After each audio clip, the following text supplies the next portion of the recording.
দেখো রুহি কেক বানিয়েছে নাইসের, মানে রুহির বড় বোনের জন্মদিন, সেই জন্য রুহি কেক বানিয়েছে নিজে, যেটা আজ পর্যন্ত আমরা কোনোদিন কেউ বানাইনি নিজে।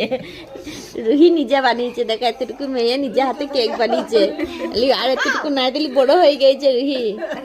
লাই রুহি অনেক বড় হয়ে গেছে, রুহি নিজে হাতে কেক বানিয়েছে। নাইসের এটা স্পেশাল জন্মদিন হয়ে গেল তো তাইলে একদম। লে কাট কাটো। Happy birthday to you. ভালো হয়েছে তো। নাইসের এইটাই কেক কাটা শেষ জন্মদিনে, আর কেক কিনতে হবে না। এবার রুহি বানাবে।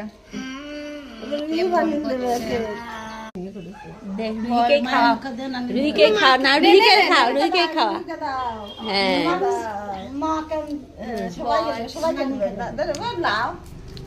কলেজ না না রুহি কেক ভালো হয়েছে, খুব সুন্দর হয়েছে কেক। হুম